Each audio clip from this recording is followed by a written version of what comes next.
Last time we have discuss properties. आज जो हम नया टॉपिक स्टार्ट करने जा रहे हैं दैट इज कंस्ट्रक्टर। देखेंगे कि कंस्ट्रक्टर क्या होते हैं, किस तरीके से क्रिएट होते हैं और डिफरेंस क्या है कंस्ट्रक्टर और मेथड्स में, और डिफरेंट टाइप्स ऑफ कंस्ट्रक्टर कौन कौन से हैं जो हम यूज़ कर रहे होते हैं। तो मेन ऑब्जेक्टिव है कि कंस्ट्रक्टर इटसेल्फ है क्या। तो कंस्ट्रक्टर को हम ये कह रहे हैं कि constructor can be defined as a special function that is a member of a class. जैसे क्लास में हमने फील्ड्स देखी, हम क्लास को डिफाइन करते हैं कि class can be consist of two members. हमने डिफरेंट इंस्टेंस फील्ड्स देखी और डिफरेंट मेथड्स देखे। इसी तरह हम कह रहे हैं कि कंस्ट्रक्टर भी एक स्पेशल फंक्शन है, क्योंकि मेंबर है किसी भी क्लास के। बट यूज़ क्यों करते हैं हम इन्हें? यूज़ हम बेसिकली कंस्ट्रक्टर को इसलिए कर रहे होते हैं ताकि जो हमने फील्ड्स डिफाइन किए इंस्टेंट फील्ड, उनको उनको हम इनिशियलाइज करवा सकें थ्रू कंस्ट्रक्टर। ठीक है, अभी जो हम फील्ड इनिशियलाइज करवा रहे हैं वो कैसे करवा रहे हैं? ऑब्जेक्ट के नाम के साथ उस फील्ड को यूज़ करते हैं। बट अगर आपको याद हो तो स्टार्ट में जब हम, मैं आपको इसको कोट करके दिखाऊँ।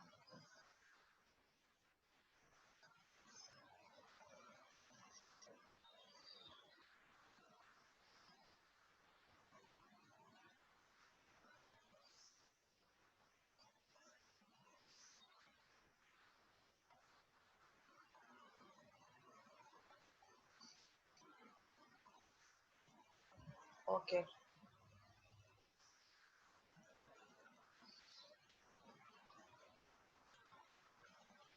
शेयरिंग हो रही है क्लास आप लोगों के पास?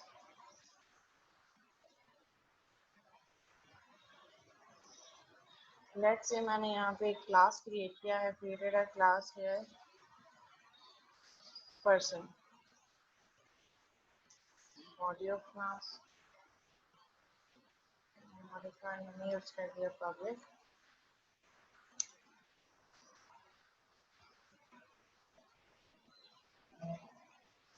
ठीक है, इस क्लास में मैंने instance field public string name of a person and further public string date of birth let's say। ठीक है, और मैंने यहाँ पे एक मेथड बना दिया public void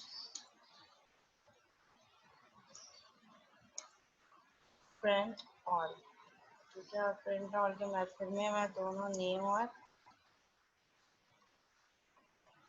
date of birth को प्रिंट करवा दूँ। तो simple console dot write line की स्टेटमेंट यूज होंगी यहाँ पे।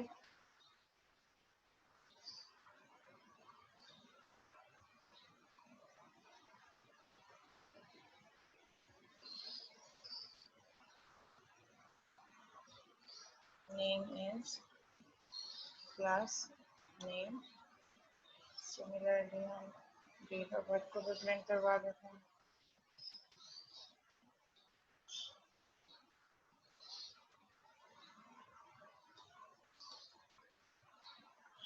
ठीक है, I have just created a class name person जिसमें मैंने दो इंस्टेंस फील्ड्स लिए हैं, नेम और डेट ऑफ बर्थ। तो दोनों को मैंने स्ट्रिंग रखा है और यहाँ पे एक मेथड लिया है पब्लिक वॉइड प्रिंट ऑल, जो इस क्लास के दोनों फील्ड्स को प्रिंट करवा रहे हैं। लेट्स से मैंने यहाँ पे एक और क्लास बनाई, ड्राइवर क्लास। तो फिर जिस क्लास में मेन मेथड होता है जिसमें हम ऑब्जेक्ट बना के किसी भी क्लास को यूज कर रहे होते हैं उसको हम ड्राइवर क्लास कह रहे होते हैं। पब्लिक स्टैटिक वॉइड नेम, जो कि हमारी जो यूटिलिटी क्लास है उसको ड्राइव कर रही होती है। स्टैटिक वॉइड नेम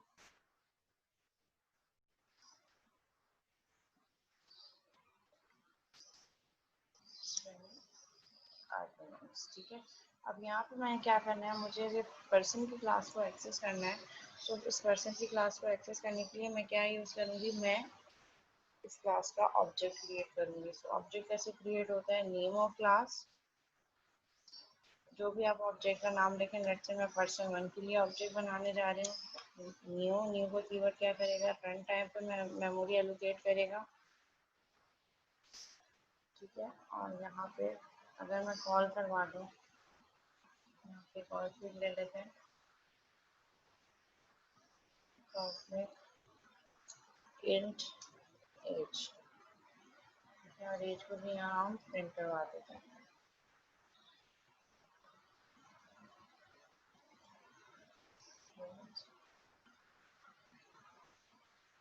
एज और यहाँ पे एक और फील्ड ले लेते हैं फ्लोर। ये मैं इसलिए ले रही हूँ ताकि डिफरेंट डेटा टाइप का हम आइडिया ले सकें कि जो डिफरेंट डेटा टाइप्स हैं वो किस तरीके से यूज हो सकती है। फ्लोर हाइट, ये इस पर्सन की हाइट कितनी है, यहाँ पे आके हम हाइट को भी प्रिंट करवा देते हैं।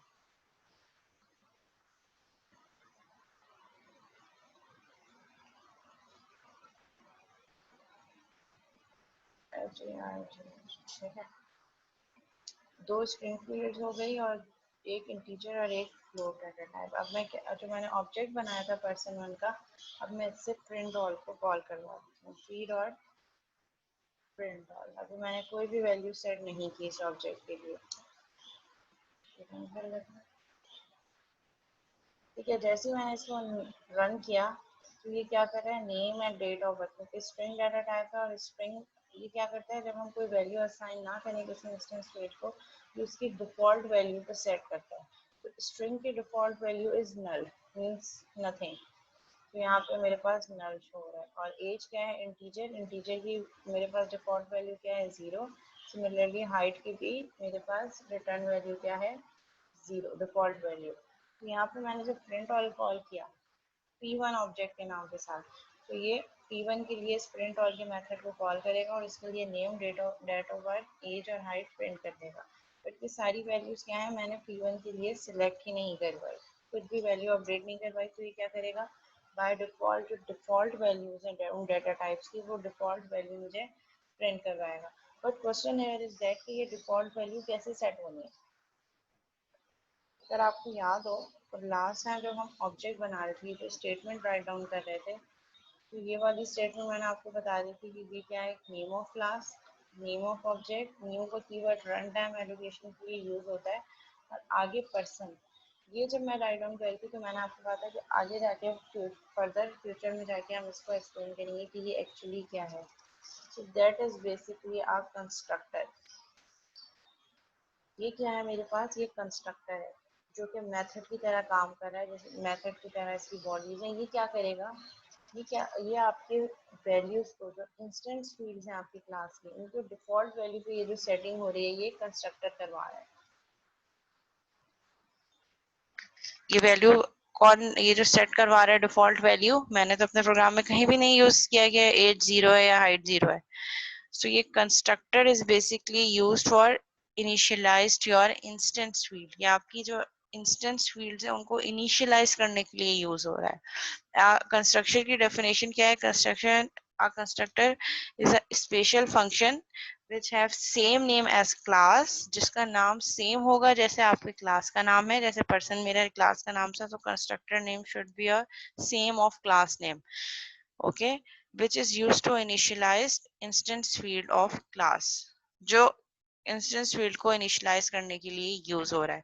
अभी यहाँ पे मैंने डिफॉल्ट कंस्ट्रक्टर यूज किया है, दैट इज डिफॉल्ट। और डिफॉल्ट कंस्ट्रक्टर क्या कर रहा है, इंस्टेंस की जितने भी फील्ड्स हैं उनको डिफॉल्ट वैल्यू पे सेट कर रहा है। ठीक है, इसकी अब डेफिनेशन जाके दोबारा थोड़ी सी देखते हैं। A constructor is a special function that is a member of a class, जो class का member है। C# requires a constructor call for each object। जब भी आप ऑब्जेक्ट क्रिएट करोगे तो बाय डिफॉल्ट क्या होगा, एक कंस्ट्रक्टर कॉल होगा। जिस तरह मेथड कॉल करते हैं इसी तरह कंस्ट्रक्टर कॉल होगा, that's created, which helps ensures that each object is initialized properly before it's used in program। किसी भी फील्ड को आगे फर्दर यूज करने के लिए कंस्ट्रक्टर क्या कर रहा होता है, उसको इनिशियलाइज करने के लिए यूज हो रहा होता है कि आप अगर उस फील्ड को आगे कहीं प्रोग्राम में यूज करना चाहें तो ये एटलीस्ट किसी ना किसी वैल्यू से इनिशियलाइज हो जाए। The constructor call occurs implicitly when the object is created. This ensures that the object will always have valid data type to work on। जैसे आप कंस्ट्रक्टर को कॉल करते हैं वो implicitly कॉल होता है जब आपका ऑब्जेक्ट क्रिएट होता है। अगेन वो यही स्टेटमेंट यहाँ पे कि जैसे आप ऑब्जेक्ट क्रिएट कर रहे होते हो, लाइक दिस, जैसे आपने ये ऑब्जेक्ट क्रिएट किया, इम्प्लिसिटली आपका कंस्ट्रक्टर खुद से कॉल हो जाता है। इम्प्लिसिटली मीन्स आपको यहाँ पे आपने सिर्फ ये स्टेटमेंट दी, यहाँ पे मैंने कोई भी कंस्ट्रक्टर क्रिएट नहीं किया क्लास के अंदर, बट बाय डिफॉल्ट ये खुद से कॉल हो जाएगा। जैसे क्लास का ऑब्जेक्ट बनता है, आपके पास क्या होता है, बैक एंड पे ऑटोमेटिकली इसका इम्प्लिसिटली एक डिफॉल्ट कंस्ट्रक्टर खुद से कॉल हो जाता है, जो आपने यहाँ पे एक्सप्लिसिटली कहीं बताया नहीं है। मैंने यहाँ पे पर्सन का कंस्ट्रक्टर कहीं भी नहीं बनाया, लेकिन जैसे ही मैं ये ऑब्जेक्ट क्रिएट करूंगी, ये ऑटोमेटिकली इम्प्लिसिटली खुद से पर्सन का कंस्ट्रक्टर कॉल हो जाएगा, जो कि मैंने यहाँ पे कहीं भी डिक्लेयर नहीं किया। अभी आगे हम देखेंगे कि अगर हम डिक्लेयर करना चाहें तो हम कैसे कर सकते हैं। तो अभी हम सिंपल डिफॉल्ट कंस्ट्रक्टर पे जा रहे हैं, जो इम्प्लिसिटली खुद से कॉल हो रहा है।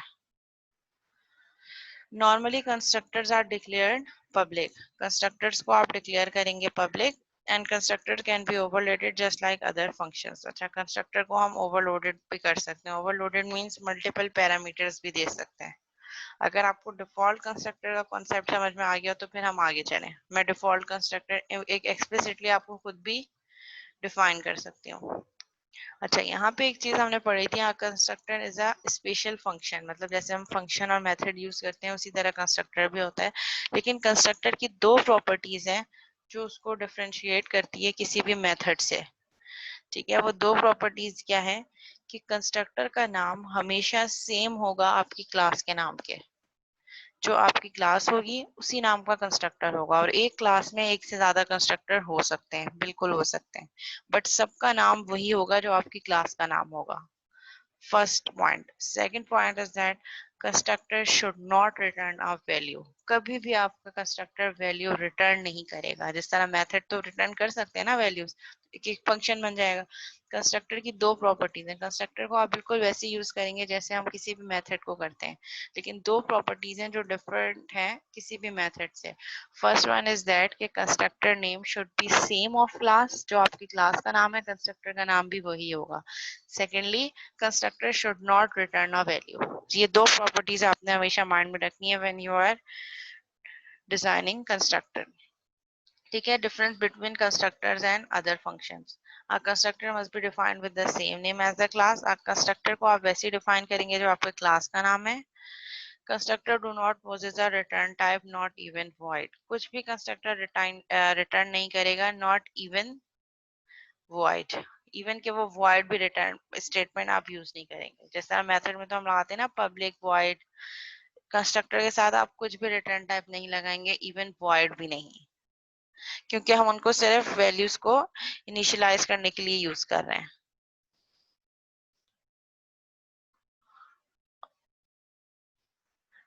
ठीक है, डिफरेंट टाइप्स ऑफ कंस्ट्रक्टर अब हम देखते हैं।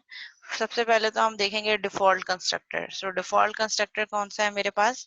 अ constructor without having any parameter is called default constructor. जब हम कंस्ट्रक्टर के साथ कोई भी पैरामीटर नहीं देंगे तो उस कंस्ट्रक्टर को हम क्या कह रहे हैं? Default constructor.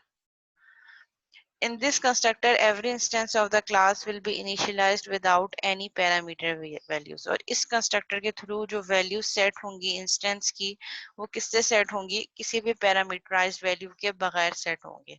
ठीक है, default constructor क्या होता है ये हम देख लेते हैं।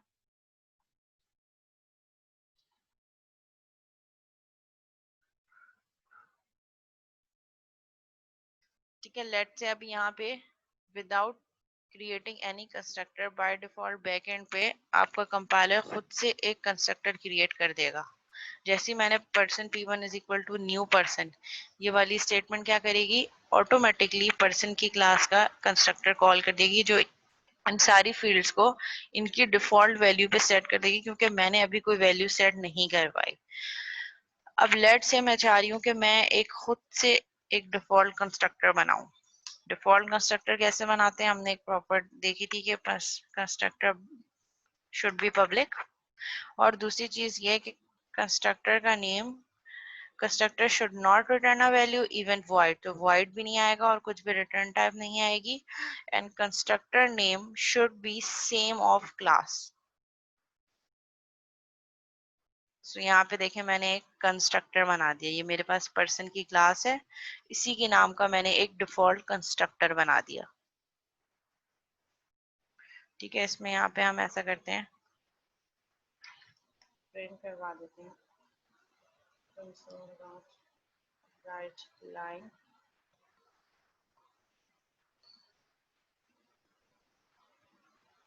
Default constructor call. ठीक है, अब जब मैं इस प्रोग्राम को रन करूंगी, सो ये person P1 is equal to new person. तो ये न्यू पर्सन बिल्कुल वैसे ही काम कर रहा है जैसे हम मेथड को कॉल करते हैं। तो ये न्यू पर्सन जैसे ही है, ये कहाँ चला जाएगा, इस ऑब्जेक्ट क्रिएट करेगा और ये इस वाले डिफॉल्ट कंस्ट्रक्टर को यूज कर लेगा। पहले क्या था, ये इम्प्लिसिटली कॉल हो रहा था। एज अ प्रोग्रामर मैंने इसको अपने प्रोग्राम में कहीं भी कोड नहीं किया था, बट मैंने एक्सप्लिसिटली एक कंस्ट्रक्टर बनाया which is again default constructor, जिसके थ्रू मैं simple console dot write line की स्टेटमेंट प्रिंट करवा रही हूँ। सो अगर आप देखें, जब मैं इसको रन करूंगी तो ये मेथड कॉल होने से पहले ये इस कंस्ट्रक्टर पे जाएगा और इसकी स्टेटमेंट को प्रिंट करेगा। देखें, सबसे पहले इसने क्या प्रिंट किया, डिफॉल्ट कंस्ट्रक्टर कॉल्ड। उसके बाद यहाँ कोई स्टेटमेंट नहीं है, फिर ये दोबारा वहीं जाएगा जहां से कॉल हुआ था, यहाँ आएगा और फिर उसके बाद P1 डॉट प्रिंट ऑल को मेथड को कॉल कर रहा है।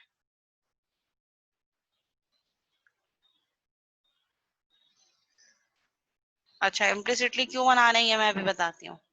अच्छा, अब मैं चाह रही हूँ कि ये जो डिफॉल्ट वैल्यू है, ये 0 0 जो डाटा टाइप की अपनी डिफॉल्ट वैल्यू है, उसके बजाय कुछ default value use as a programmer मैं खुद देना चाहूँ, अगर मैं वो वैल्यूज दूँ तो वो उसी से इनिशियलाइज हो। लेट से मैं कह रही हूँ कि नेम होना चाहिए मेरे पास ABC,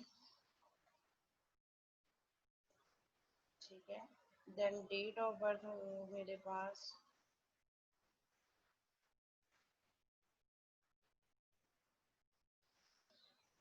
12, ठीक है, कोई भी मैंने डेट दे दी। एंड देन एज हो मेरे पास 56 एंड हाइट हो मेरे पास। अब होगा क्या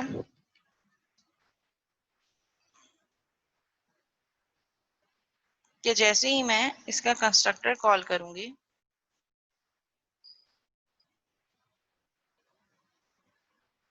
ठीक है, अब क्या होगा कि जैसे ही एक ऑब्जेक्ट क्रिएट होगा person P1 is equal to new person, जब तक मैं P1 की वैल्यू ओवरराइड नहीं करूंगी, let's say P1 dot name is equal to this, P1 dot date of birth is this, ये क्या करेगा, P1 is equal to new person default constructor call करेगा, ऊपर जाएगा, प्रिंट करेगा मुझे डिफॉल्ट कंस्ट्रक्टर कॉल्ड, और P1 के लिए अब ये डिफॉल्ट वैल्यू है जो यूजर ने दी है। अब जब तक मैं P1 dot name is equal to कुछ भी अपडेट नहीं करूंगी, ये हमेशा P1 के लिए ये सेट ऑफ वैल्यूज, अब ये डिफॉल्ट वैल्यूज बन गई हैं जो यूजर ने दी है। अब मैं इसको रन करती हूँ। सो अब ये क्या वैल्यू दे रहा है, डिफॉल्ट वैल्यू। अब मैं जितने भी ऑब्जेक्ट बनाती जाऊंगी, जब तक मैं उनको कोई वैल्यू नहीं दूंगी, तो वो इन वैल्यूज पर जो डिफॉल्ट वैल्यूज मैंने दी हैं उन्हीं डिफॉल्ट वैल्यूज पे काम करेगा। लेट से मैंने एक और ऑब्जेक्ट बनाया, person P2 is equal to new person, और P2 डॉट, इसके लिए भी मैंने प्रिंट ऑल का मेथड कॉल करवा दिया।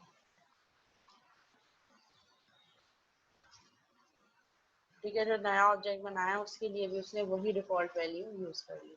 सिमिलरली मैंने एक और ऑब्जेक्ट बनाया,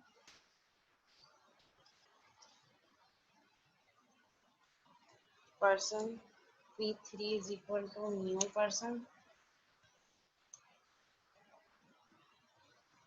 और फिर यहाँ से मैं कॉल कर रही हूँ P3 dot name is equal to, सिर्फ नेम कर दो P3 का XYZ, बाकी सारी डिटेल्स वही रहने दो, P3 डॉट प्रिंट ऑल।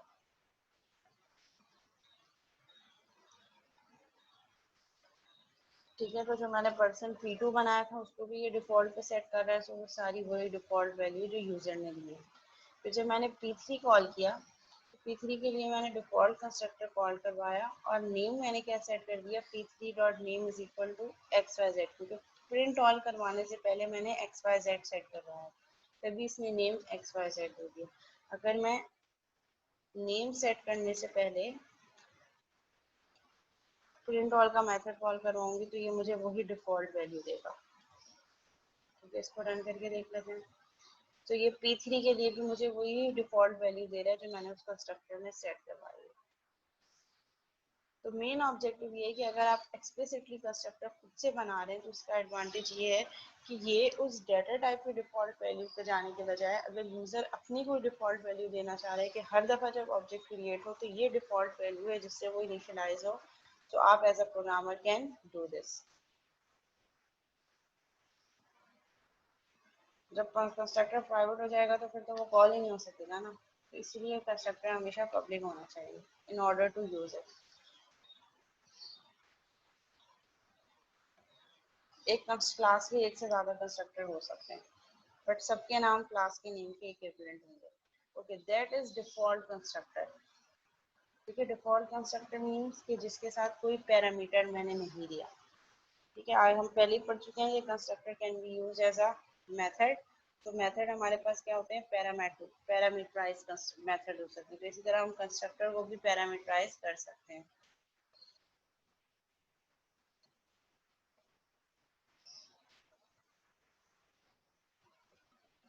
ठीक है, अब लेट्स से मैं यहाँ पे एक और डिफॉल्ट कंस्ट्रक्टर क्लियर है किसकी यूज होता है और हम क्यों बनाते हैं। अगर डिफॉल्ट कंस्ट्रक्टर क्लियर है तो फिर मैं आगे चलूँ।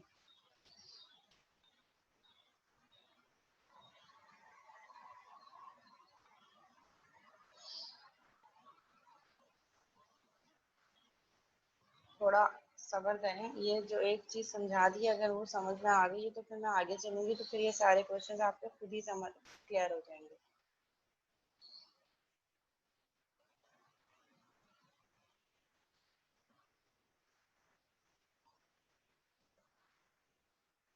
ठीक है, next we are going to declare another.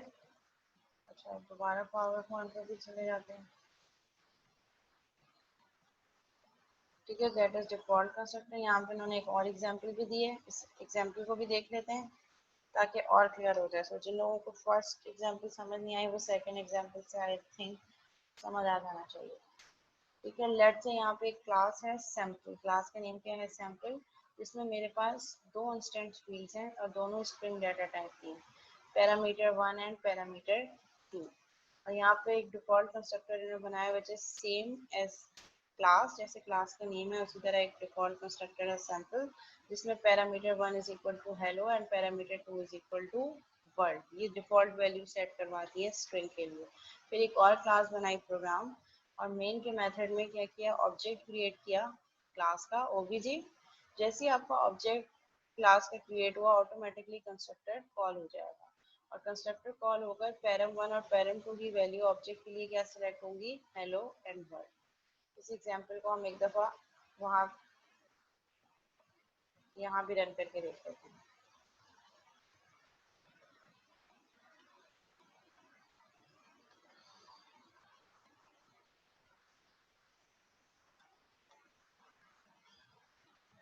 ठीक है, लेट से यहाँ पे मैंने एक और वही एग्जांपल लेते हैं, पब्लिक क्लास सैम्पल, और उसकी दो फील्ड्स क्या थी मेरे पास, public string param 1 comma param 2। ठीक है, मैं ऐसे भी कर सकती हूँ और मैं चाहूँ तो इसको डबल लाइन में इस तरीके से भी कर सकती हूँ, पब्लिक स्ट्रिंग पैरम 2। ठीक है, यहाँ तक किसी को आई गेस कोई प्रॉब्लम या कोई एतराज़ नहीं होगा। सिंपल मैंने क्लास के दो फील्ड डिक्लेयर किए हैं, एक पैरामीटर 1 एक पैरामीटर 2, और दोनों की डाटा टाइप मैंने स्ट्रिंग रखी है। और साथ मैंने यहाँ पे सैम्पल का कंस्ट्रक्टर बना लिया। कंस्ट्रक्टर शुड बी सेम जैसे मेरे पास क्लास होती है उसी के इक्विवेलेंट मेरे पास कंस्ट्रक्टर होता है, और इसको हम पब्लिक कर देंगे। और कंस्ट्रक्टर कभी भी कुछ रिटर्न नहीं करेगा, इवन आप वाइड स्टेटमेंट इसके साथ यूज नहीं करेंगे। ठीक है, दो प्रॉपर्टीज हैं कंस्ट्रक्टर की। कंस्ट्रक्टर बिल्कुल वैसे कॉल हो रहे होते हैं, काम कर रहे होते हैं जैसे हमारे पास मेथड होते हैं, बट डिफरेंस इज दैट कि कंस्ट्रक्टर का नेम हमेशा वही होगा जो आपकी क्लास का नाम होगा, और एक क्लास में एक से ज्यादा कंस्ट्रक्टर यूज कर सकते हैं हम। दूसरी चीज ये कि constructor should not return a value even void, यानी कि आप कंस्ट्रक्टर के साथ कुछ भी रिटर्न टाइप नहीं लगाएंगे, इवन वॉइड भी नहीं लगाएंगे। तो डायरेक्ट एक्सेस मॉडिफायर और name of class and then brackets. और फिर इस कंस्ट्रक्टर की बॉडी में मैं क्या कर रही हूँ, param1 is equal to hello and param2 is equal to word। ये एग्जाम्पल मैं उन लोगों के लिए रिपीट कर रही हूँ जिन्होंने लेट क्लास ज्वाइन की है। ठीक है, ये मेरे पास क्लास बन गई, 2 स्ट्रिंग फील्ड्स हो गई और 2 मैंने यहाँ पे क्या कर लिए, 2 ही मैंने यहाँ पे इन दोनों फील्ड्स को सेट करवा दिया कि पैरम1 की वैल्यू हेलो है एंड पैरम2 की डिफॉल्ट वैल्यू वर्ल्ड है। अगर मैं ये नहीं कराऊंगी तो ये क्या करेगा, इन दोनों स्ट्रिंग को नल नल, क्योंकि स्ट्रिंग की डिफॉल्ट वैल्यू नल है। बट मैं चाह रही हूँ कि मैं एक ऐसा डिफॉल्ट कंस्ट्रक्टर बनाऊँ एज अ प्रोग्रामर कि अगर मैं, मेरा यूज़र कोई भी ऑब्जेक्ट क्रिएट करे और वो उन ऑब्जेक्ट के साथ जब तक इन वैल्यूज़ को अपडेट ना करे जब तक वो ये वैल्यू से सेट हो। तो जब जब आपका ऑब्जेक्ट बनेगा वो इनिशियलाइज किन वैल्यू से होगा, पैरम के लिए हेलो और पैरम टू के लिए वर्ल्ड। अब लेट्स से टेस्ट क्लास में जाके मैंने ऑब्जेक्ट बनाया सैम्पल क्लास का, sample S is equal to new sample. ठीक है, और यहाँ पे हम कंसोल डॉट राइट लाइन पे प्रिंट करके देख लेते हैं कि क्योंकि मैंने एस के लिए कोई भी वैल्यू सेट नहीं करवाई, ना तो पैरम1 के लिए ना पैरम2 के लिए, मैंने सिर्फ ऑब्जेक्ट क्रिएट किए। और मैं यहाँ से कंसोल डॉट राइट लाइन पर प्रिंट करवा रही हूँ एस डॉट पैरामीटर 1। सो ये पैरामीटर 1 के लिए ऑब्जेक्ट एस के लिए क्या वैल्यू प्रिंट करेगा, हेलो। सिमिलरली मैं कंसोल डॉट राइट लाइन पर प्रिंट करवा रही हूँ एस डॉट पैरम2, तो इसके लिए मुझे क्या प्रिंट करवा देगा, वर्ल्ड। तो रन करके देख लेते हैं। ठीक है, हेलो वर्ल्ड। फिर मैंने एक और ऑब्जेक्ट बनाया सेम, इसी तरह ऑब्जेक्ट बनाया, ऑब्जेक्ट का नाम चेंज होना चाहिए, सो ये सैम्पल S1 कर देते हैं is equal to new sample. ठीक है, और इसी तरह मैं कंट्रोल C, इसी तरह मैं S1 के लिए पैरम कॉल करवा देती हूँ और S2 के लिए। ठीक है, मैं किसी की वैल्यू को भी खुद से एक्सप्लिसिटली असाइन नहीं कर रही है, ऑटोमेटिकली S1 और S2 की वैल्यू को क्या दे रहा है, क्योंकि ये डिफॉल्ट कंस्ट्रक्टर कॉल हुआ है तो ये ऑटोमेटिकली उन फील्ड्स के लिए इन ऑब्जेक्ट की वैल्यू क्या कर रहा है, सेट कर रहा है S1। ठीक है, दोनों ऑब्जेक्ट के लिए हेलो वर्ल्ड इसने सेट कर दिया। अब अगर मैं यहाँ पे करती हूँ S1 डॉट, किसी एक पैरामीटर को चेंज करना चाहूँ तो ऑब्वियसली मैं कर सकती हूँ जैसे हम पहले करते थे, ऑब्जेक्ट का नेम डॉट उस फील्ड की नाम और आगे जो मैं वैल्यू देना चाहूँ।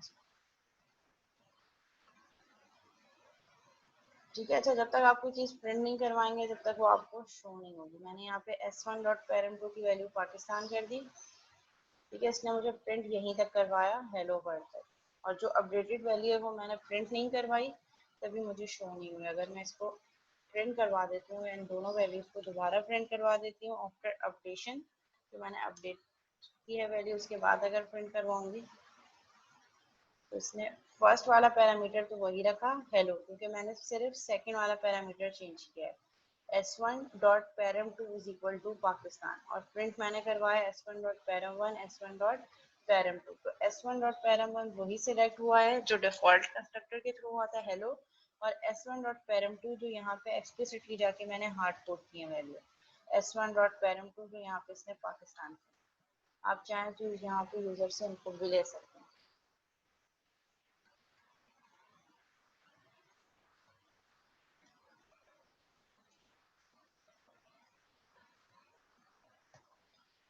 ठीक है, मैं रन करवा रही हूँ। इनपुट लेने से पहले इसने हेलो वर्ल्ड तक प्रिंट करवा दिया, अब वो यूजर से इनपुट ले रहा है कि उसने क्या प्रिंट करना है। लेट्स से मैंने इसको दे दिया। ठीक है, तो उसके बाद इसने क्या प्रिंट करवा दिया, फर्स्ट वाले को वही रखा जो मैंने पैरम2 जो पैरामीटर 2 सेलेक्ट करवाया था उसके लिए इसने मुझे जो मैंने अपडेटेड वैल्यू दी थी वो प्रिंट करवा दी।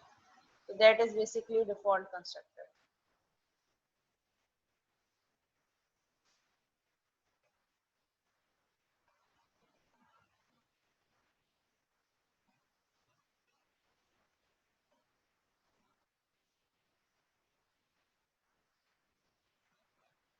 जी मुझे मतलब क्लियर है, रिपीट कर दिया मैंने। दूसरी एग्जांपल के साथ।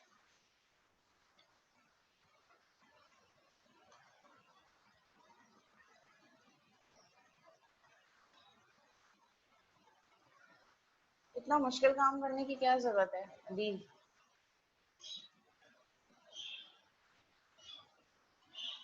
कंस्ट्रक्टर यूजली पब्लिक होते हैं, उनको प्राइवेट बनाने का कोई लॉजिक नहीं, क्योंकि अगर आप प्राइवेट बनाएंगे तो वो आउटसाइड द क्लास तो एक्सेस हो ही नहीं सकते।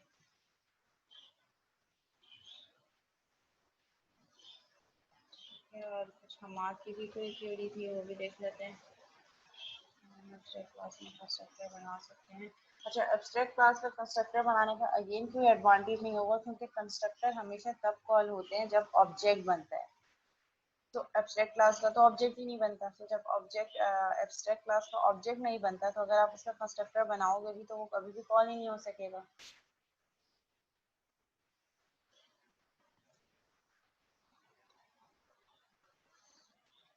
ठीक है, यहाँ तक मीटिंग एंड होने वाली है, फिर दोबारा कंटिन्यू करते हैं मीटिंग यहीं से दोबारा।